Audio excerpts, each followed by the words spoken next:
Imagine listening to the people you love most, your own family, call you dead weight, a burden, something taking up space. This is the painful truth one grandmother faced, leading her to make a brave choice that would change everything. Her story reminds us that even when pushed aside, quiet strength can lead to the most powerful and surprising new beginnings. I was folding towels in the kitchen when I heard them. Their voices were hushed, but I'd lived long enough to know when people were trying not to be heard. "You need to say something," Clara whispered, her voice tight with impatience. "Your mother can't live with us forever. She's not helping. She just takes up space." Michael, my son, mumbled, "She raised you." "That's not the point," Clara snapped. "We've got bills, stress, and she just sits there all day. She's dead weight." I froze. The towel in my hand slipped onto the counter. "Dead weight." "I heard you," I said softly, stepping into the doorway. Clara flinched. Michael turned, his eyes wide. "Mom, that's not what she meant," he stammered. "It is," I said. "You just didn't think I'd be listening." They said nothing. I walked back into the kitchen, folded the last towel with shaking hands, and placed it on the stack. My heart beat steady, slow, but strong. I had lived through far worse than words, but still, some words stayed with me. That night at dinner, I spilled a bowl of soup. My hand trembled. Arthritis had been cruel lately, and the bowl slipped just as I set it down. "Seriously," Clara hissed. Hot soup soaked the tablecloth, dripped onto her lap. "I'm sorry," I murmured, reaching for a napkin. Before I could move, she slapped my hand away, hard. Then she slapped my face. It wasn't the sting that hurt. It was the silence that followed. Michael just stood there. He didn't yell, didn't ask her what she thought she was doing. He just looked at me, then looked away. It was in that moment I realized he wouldn't defend me, not even against this. Then came the sound of a door opening. "Mom." Anne's voice. My daughter. My youngest. The one I hadn't seen in over a year. She stood at the doorway, suitcase still in hand, her face shocked. She had just come from signing her divorce papers. I knew this because she had called me 3 days ago, crying so hard she couldn't breathe. She saw my red cheek, the spilled soup, the way I was holding myself together with nothing but shame. Then she saw Clara, and she didn't hesitate. The slap echoed. Clara staggered back, stunned. "You touch my mother again, and I will break both your hands," Anne said through clenched teeth. Michael jumped up. "What the hell, Anne? You don't live here. You don't get to come in here and act like some hero." Anne turned slowly. "You let your wife hit Mom and said nothing? You let her call Mom a burden and just stood there like a coward?" "She's not helping us," he snapped. "She just takes up space. Just like you, a divorced parasite who ran back to her mother. The second life got hard," and pulled back, as if he'd hit her too. "You're just like her," he spat. "Both of you useless." That's when I stepped between them. "Enough," I said. They both froze. I looked at Anne. "You're not useless." Then I turned to Michael. "And you're not my son anymore." His mouth opened, but nothing came out. I walked away, sat in my chair by the window, the one they all said I stared out of like a ghost. But I wasn't a ghost. I was very much alive, and I was done. There was a time I believed that giving would guarantee love, that the more you gave, the more you'd be cherished. I believed that loyalty, when shown quietly, would one day come back to me with warmth. I was wrong. I sold my house to help Michael buy his. It was a small brick home I had lived in since he was 9.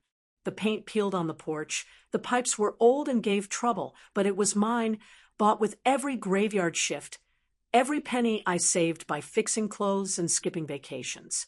That house saw me through being a widow, through Michael's college years, through the hardest winters of my life. When he and Clara were expecting their second child, they came to me with wide eyes and hopeful voices. "There's this perfect house, Mom," Michael said. "Good schools, a yard, room for everyone. But we're short on the down payment." I didn't even think. "How much do you need?" They said a number. I sent the money within a week. I didn't ask to be on the ownership papers. I didn't want them to feel burdened. Just a home for the babies. I told myself, they'll know what this meant. They didn't.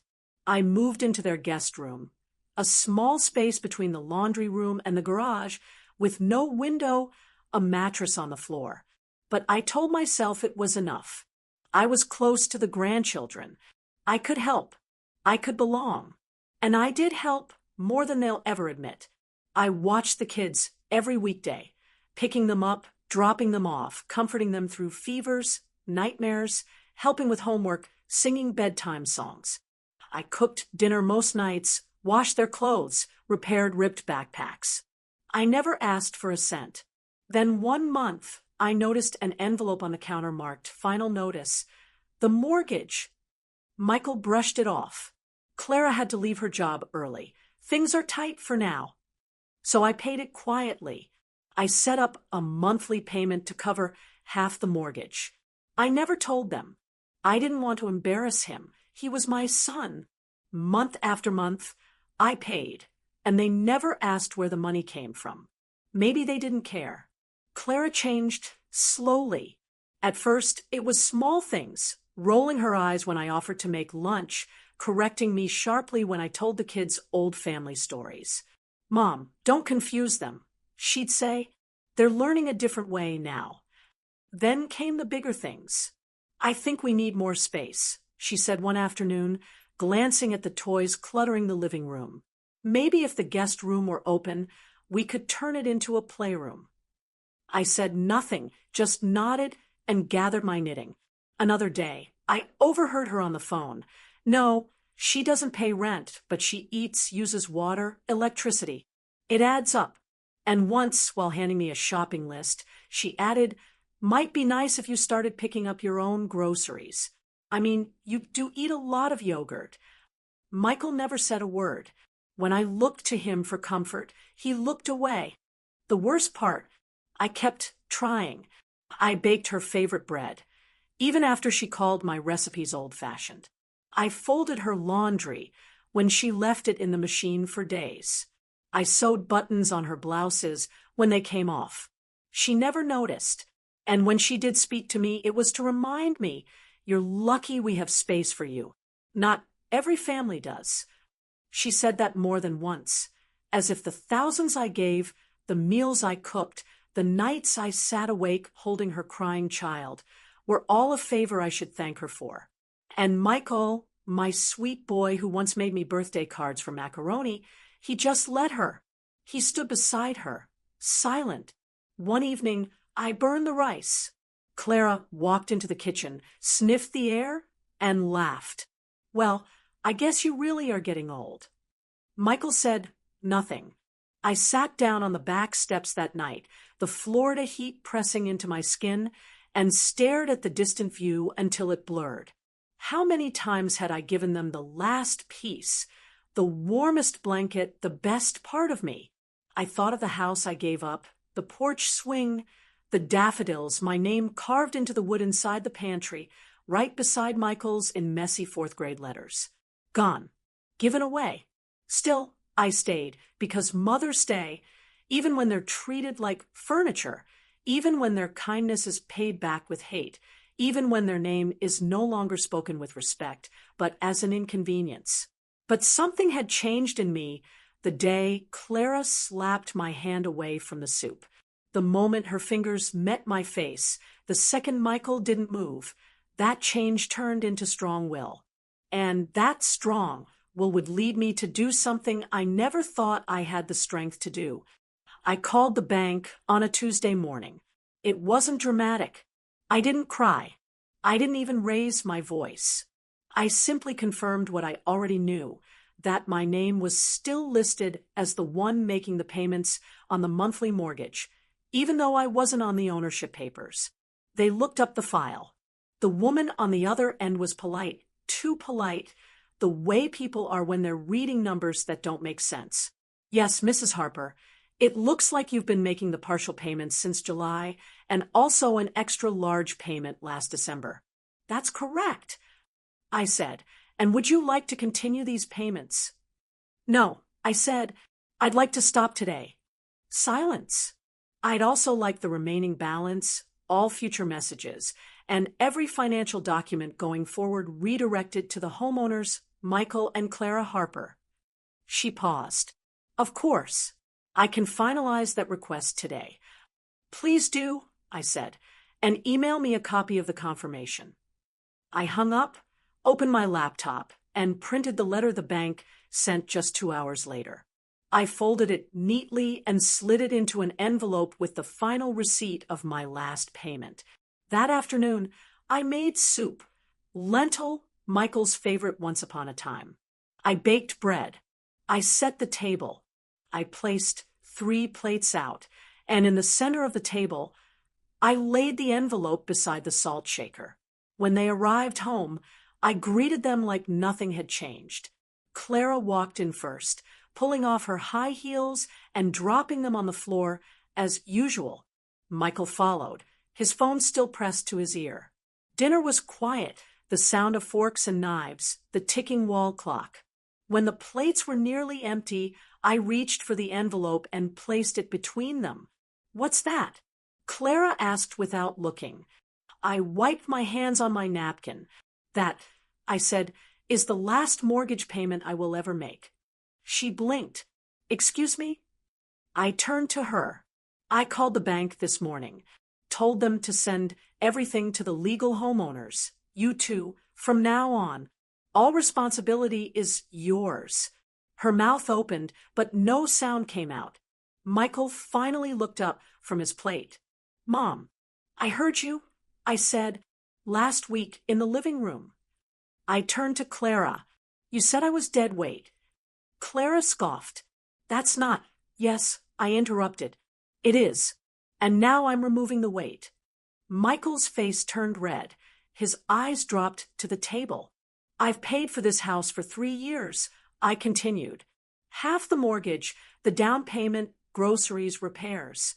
I've cooked your meals, raised your children, stayed quiet when you rolled your eyes, and turned away when you turned cold. I reached down, lifted my small suitcase from beside my chair, and set it upright. But now, the givers are done giving. Clara stood up, her voice rising. You can't just leave. What about the kids? You can't just drop this on us. I can, I said, and I'm not dead weight. Michael looked like a boy again, one who'd done something wrong and didn't know how to fix it. Mom, please, just let's talk. I turned to him. My son, you let her slap me, I said, low and calm. You let her call me names. And when your sister stood up for me, you called her trash. You stood behind her every time, even when you knew she was wrong. His eyes filled with tears, but not a word came out. I'll be gone in the morning. I said, you'll get the keys back. You can convert the guest room. Do what you like. Where will you go? He whispered. I smiled. Where I'm not dead weight. I wheeled my suitcase to the bottom of the stairs, climbed up slowly to gather the last of my things. A few sweaters, a photo album, and my late husband's watch. That night, I slept like a stone. In the morning, before the sun rose, I made coffee for myself one last time in their kitchen. I placed my house key on the counter. No note, no goodbyes, just the quiet click of the door behind me and the long, silent walk toward freedom. I didn't tell anyone I was leaving. I packed what I needed. A week's worth of clothes, my birth certificate, my pension papers, the recipe box with my mother's handwriting, and the photo of Michael and as toddlers in the backyard, their mouths sticky with watermelon. I left the house key on the kitchen counter next to a cooling cup of coffee. One last act of routine. No farewell note. At 5:40 a.m. I rolled my little suitcase down the street to the bus stop, the wheels clicking softly against the pavement. The morning air was thick with quiet. A neighbor watering his lawn waved. I waved back. He had no idea I was disappearing. The Greyhound bus was half full, the vinyl seats cracked with age. The air stale but not unfriendly. I sat near the window and watched the city shrink behind me, the place where I had lived like a shadow in someone else's house. I didn't cry. There was nothing left to grieve. I rode through Georgia's sleepy hills into the warm air of the South. Hours passed in silence. I ate crackers from my coat pocket. I wrote a few lines in my journal, then stared out at the endless fields. I thought about, and the daughter I hadn't seen in over a year. She lived in Sarasota now. Last time we spoke, she was whispering through tears, "I think I'm done. I just don't know how to leave him." I knew that voice. I had once used it myself. When I finally arrived, the air in Florida felt different, softer somehow, even in the heat. I stepped off the bus into sunlight and the sound of insects. My suitcase bumped behind me like an old friend, and lived in a simple apartment complex just outside town. I walked the last 2 blocks. Her building was beige with chipped railings and a cracked sidewalk. I climbed the stairs to her apartment, knocked twice, and waited. When she opened the door, she took a sharp breath. "Mom," she whispered. She looked thinner than I remembered. Her eyes were tired, her lips swollen beneath a faint touch of makeup. She had always been good at covering bruises. She wasn't wearing her wedding ring. Neither was I. We just looked at each other, 2 women worn thin from being quiet too long. Then she stepped forward and wrapped her arms around me. No words, just arms, just warmth, just the kind of hug you only give when something inside you breaks open. I held her for what felt like hours.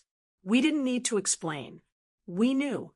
We had both survived houses where love had conditions, where silence was safer than truth, where the cost of staying was your own true self.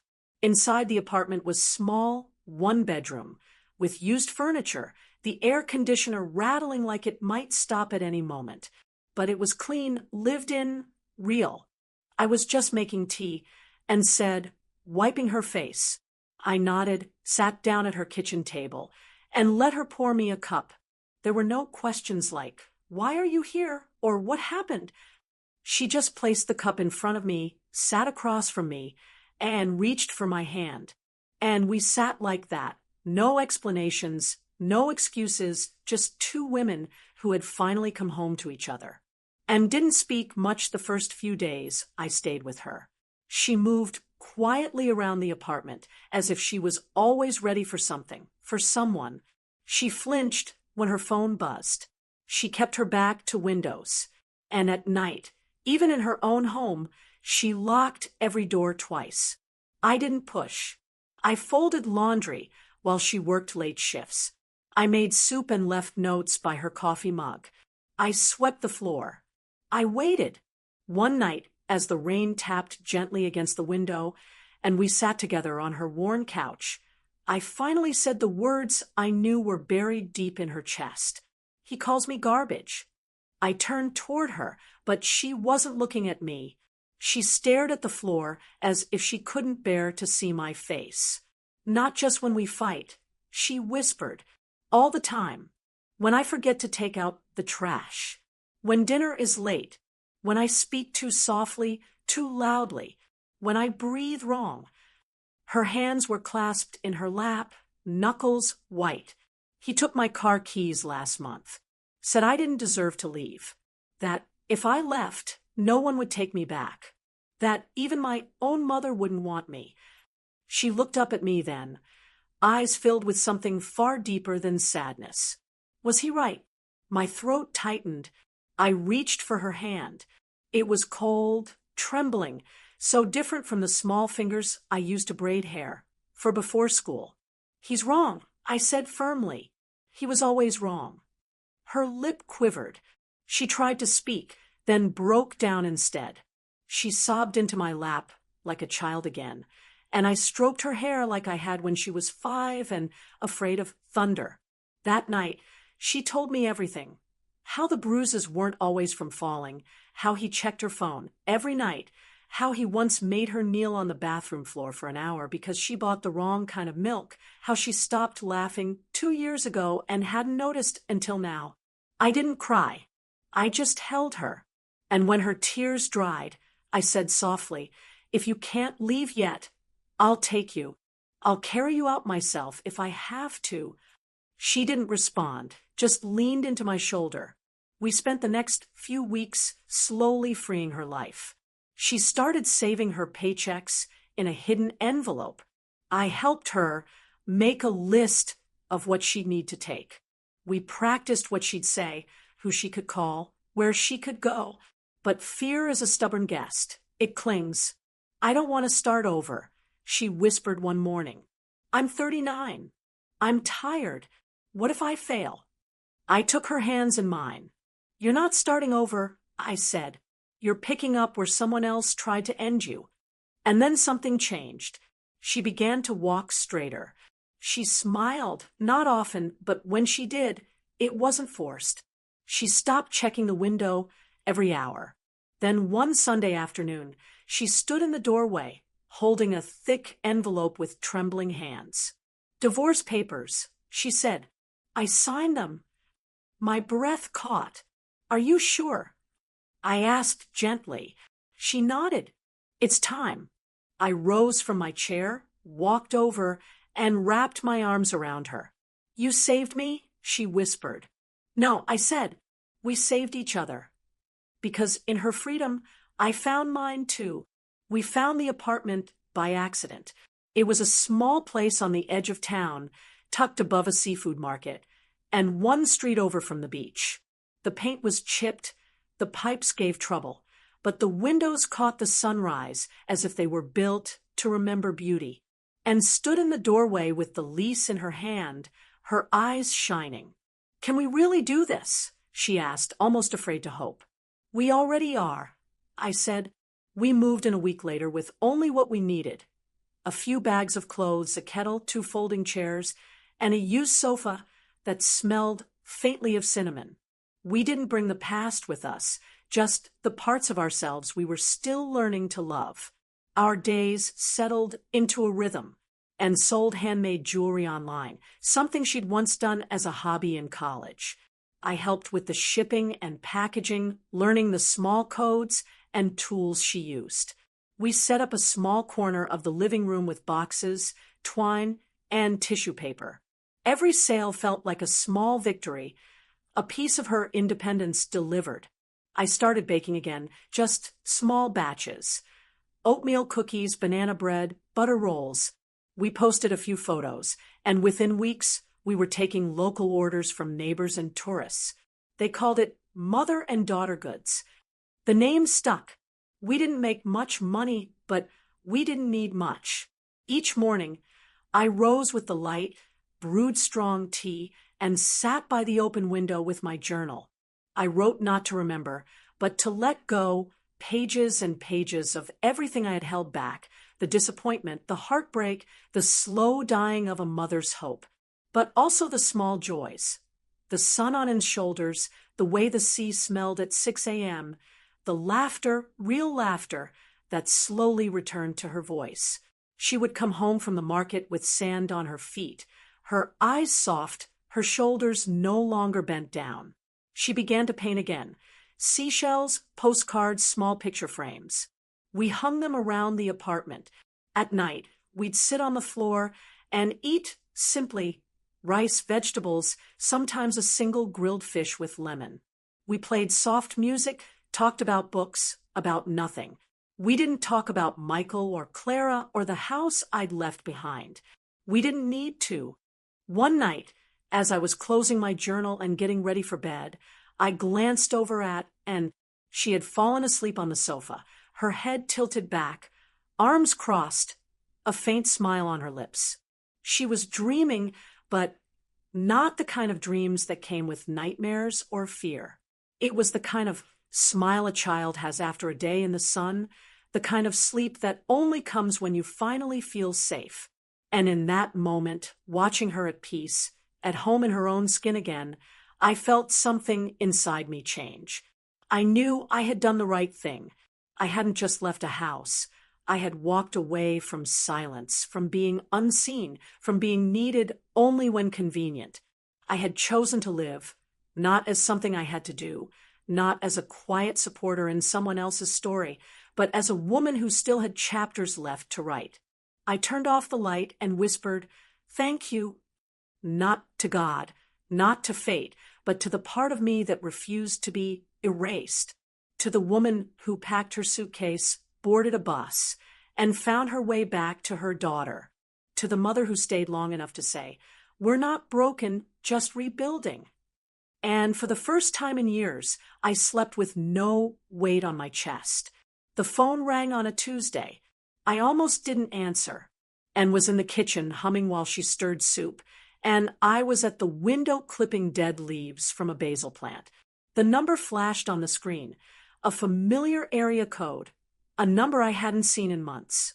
I picked it up, not knowing why. "Grandma, are you okay?" "I'm fine, sweetheart," I said, my heart tightening. There was a pause. "Grandma," she whispered, "Mom and Dad they're scared. The bank sent a letter. They said something about losing the house." I sat down slowly. "Dad's been crying," she continued, barely audible. "I heard them fighting last night. He said they're going to lose the house." Another pause. "He said it was your house first." I didn't answer. Then the phone clicked. She'd handed it off. "Mom." Michael's voice shaky, older. He hadn't called me Mom since the day I walked out.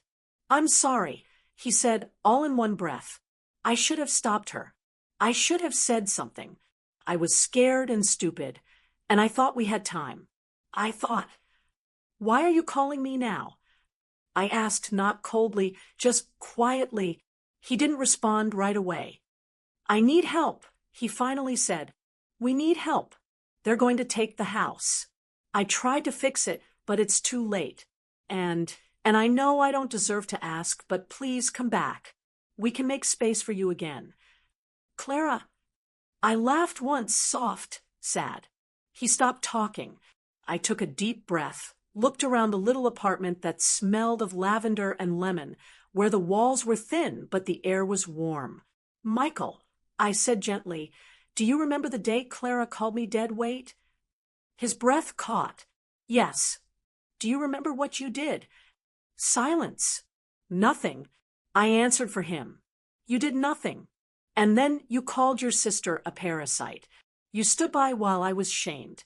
And now, months later, you remember I exist because the bank does too." He sobbed once. "Mom, please." I closed my eyes. "I was a burden to you then," I said, "but I'm not anymore." And then I said it, the sentence I'd been saving, not for revenge, but for clarity.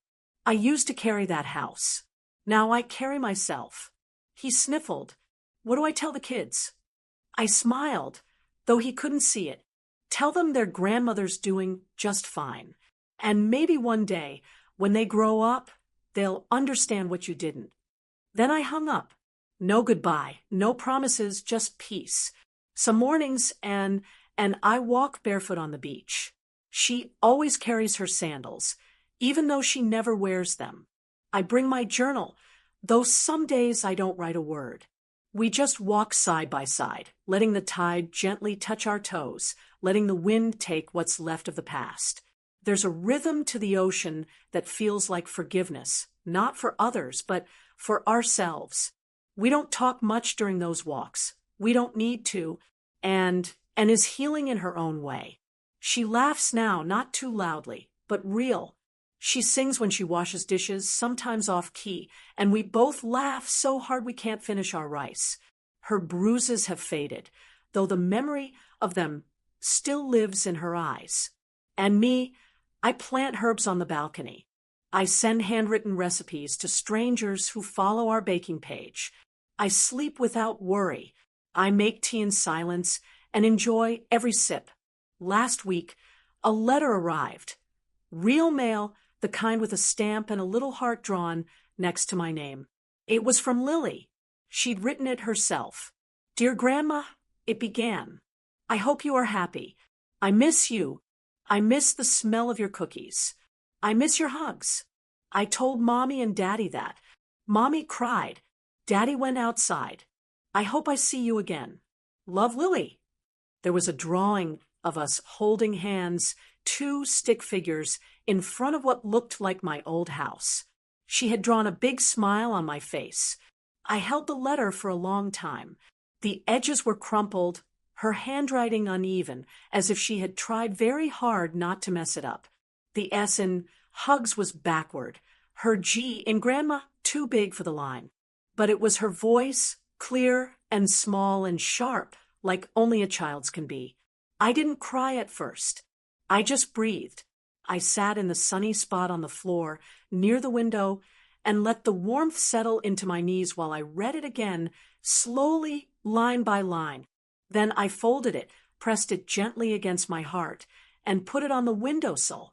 But later that night, when the apartment was quiet and was asleep, curled in her blanket, her breath soft and steady, I read it one more time.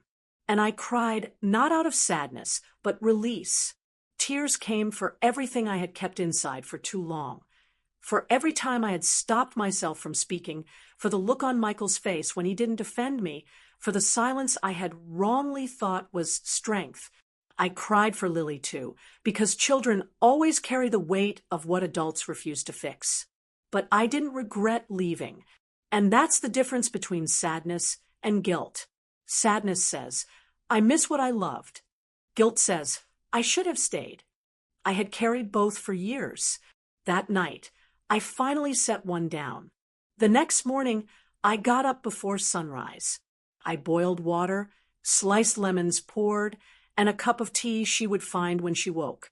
Then I sat down at our little kitchen table and wrote back, Dear Lily, I began.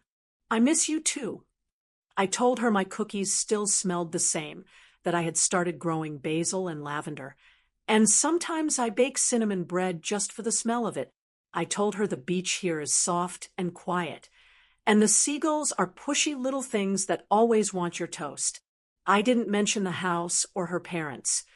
That wasn't her burden to carry. She was just a child. And children deserve to feel wanted, not stuck between grown-up shame and silence. I sealed the envelope and added a little pressed flower inside, a dried violet I had picked on a walk. I wrote, To Lily with love, in my neatest handwriting, even though my hand shook a little as I placed it in the mailbox. I thought of all the things I'd left behind and all the things I'd gotten back, my voice, my dignity, my place. But for years, I had made myself smaller, quieted my thoughts, convinced myself that being needed was the same as being loved. But it's not. Love doesn't leave marks. It doesn't call you names in the dark. It doesn't slap your hand away when you spill soup or call you dead weight in the room you paid for. Love stays. Love speaks. Love sees. And now I walk under the sun with my daughter beside me, and not a single step is quiet. We are loud in our living, in our healing. And now she sells small jars of sand and poems on cards, and people buy them not because they need them, but because you can feel her heart in them.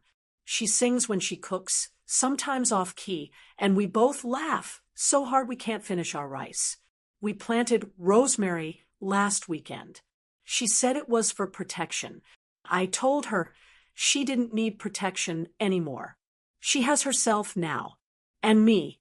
Sometimes we sit on the porch and play old music. She reads me articles she finds online, and I tell her stories I'd never had the voice to share before. I used to live like a shadow, saying sorry for taking up space. Now I take up space joyfully, on purpose.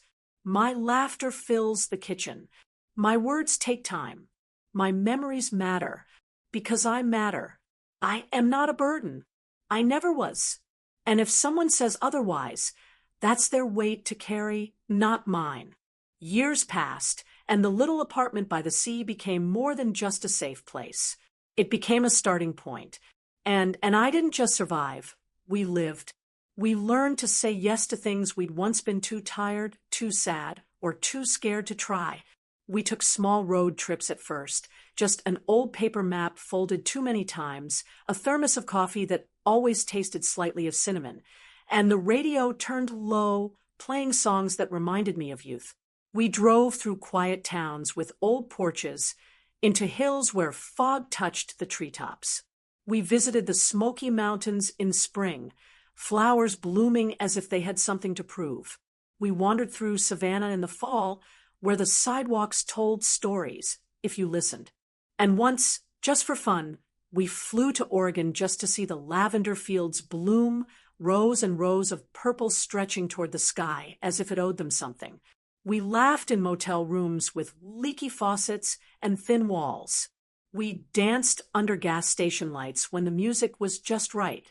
We took blurry photos with strangers and slept under stars in places where no one knew our names. We weren't just getting better, we were blooming. We became women who collected experiences, not apologies, who told stories, not excuses. Each place we went, and brought a new sketchbook. I brought my journal. In those pages, we didn't write about what we lost. We wrote about who we had become. She drew sunsets and bridges, hands and shadows. I wrote about the sound of her laughter, about the smell of a bakery in Mississippi, about the woman I saw in the mirror who no longer said sorry for getting older. Sometimes we mailed Lily postcards with no return address, just notes about seagulls and sunrises, stickers of fish, drawings of flowers. We didn't know if she ever got them, but we hoped. We had made a home from nothing, and for the first time in a long time, we felt rich. But the past has a way of coming back to you, especially when it starts falling apart. One humid afternoon, I was kneading dough for a small batch of honey rolls. The window was open, the curtains fluttering, and the air smelled like salt and cinnamon. The phone rang, a number I didn't recognize. I let it go to voicemail. Then Ann's phone buzzed, the same number. Neither of us moved at first. We just looked at each other. Then another call, then a voicemail, then silence. Anne finally picked up her phone, touched the screen, and pressed play. It was Michael. His voice was different, empty, urgent. Mom, Anne, it's bad. His breath shook. Clara and I, we made some mistakes. Gambling, some debts. We're being forced to leave. It's all falling apart. We don't know where to go. He paused, a long, choking silence. Please just call back. Please. He didn't sound angry. He didn't even sound ashamed. He just sounded lost. I looked at Anne. She didn't say a word. She opened her phone, blocked the number, and set it down. I did the same. There was no rage between us, no joy, no desire for revenge, just a shared quietness, a silence that spoke louder than shouting ever could. We didn't need to talk about it because the truth was simple. We had given them more than money, more than a place to live, more than we should have. We had given them chances. We had given them years. We had given them ourselves. And when they had the chance to choose kindness, they chose power. When they could have stood up for love, they chose silence. Now, they were drowning in the weight of their own making, and we had learned to swim without them. Sometimes I wondered if Clara still had the same mean tone when she spoke to people working in stores.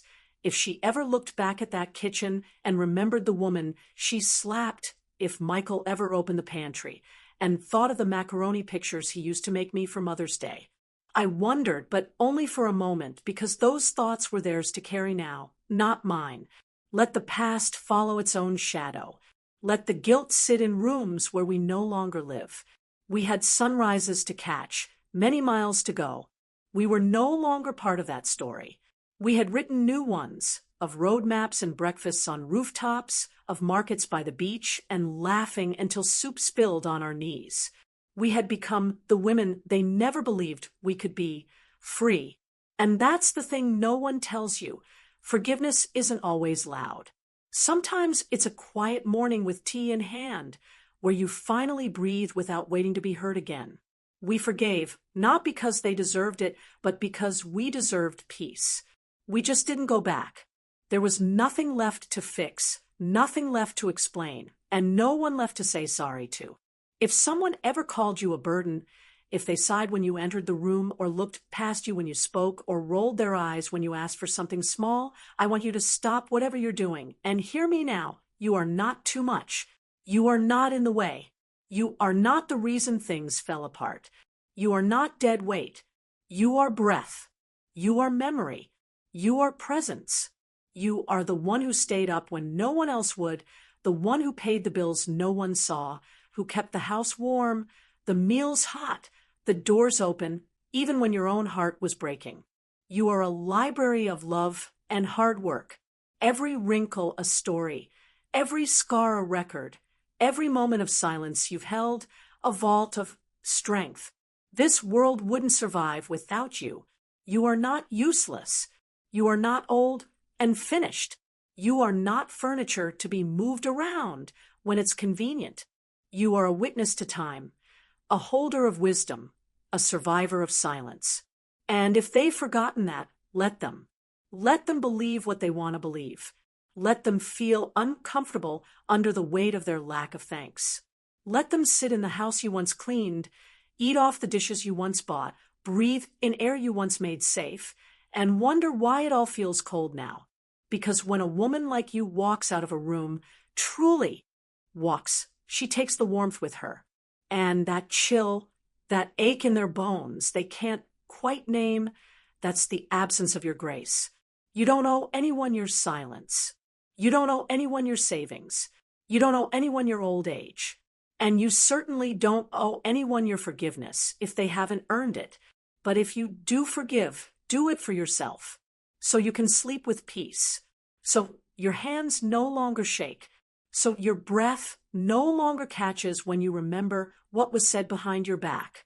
Do it so you can laugh again, not the polite kind, but deep belly laughter that makes your shoulders shake and no one can take from you. Do it so you can sing in the kitchen again, dance barefoot in the hallway, write letters to grandchildren who remember the scent of your cookies even when their parents don't deserve to. Do it because your story isn't over, because your last chapter hasn't been written, because you are still here. And there is nothing heavier than a woman who's carried the past and still chooses to stand tall. You don't need to shout. Wisdom doesn't shout. Wisdom waits and remembers. And when the time is right, wisdom speaks. So speak, even if it's just in your own journal, even if it's only with your actions. Say the words you never thought you could. I am not invisible. I am not yours to use. I am not a mistake to be tolerated. You are not a guest in your own life. You are the writer of it. So write endings that make you proud. Write rules that keep you safe. Write silence that speaks louder than any insult they whispered behind a closed door. If they only remember you when the bills need paying, if they only call when they need saving, if they only see your worth after they've taken all your heart can give, then let your silence be the final answer. Let your leaving be the lesson. And if they cry, let them, not because they miss you, but because they miss what they no longer deserve. Because the truth is this: some people never apologize. Some people never admit what they did. But some people, they live with the echo of your footsteps walking away. And that echo will be louder than anything you could have screamed. So to every woman who's been told she's a burden, to every mother erased, to every grandmother pushed aside, to every wife replaced by convenience, to every daughter who dared to protect her mother when no one else would, I see you, I believe you, and I honor the weight you've carried. Let the guilt stay with those who earned it. You carry your peace.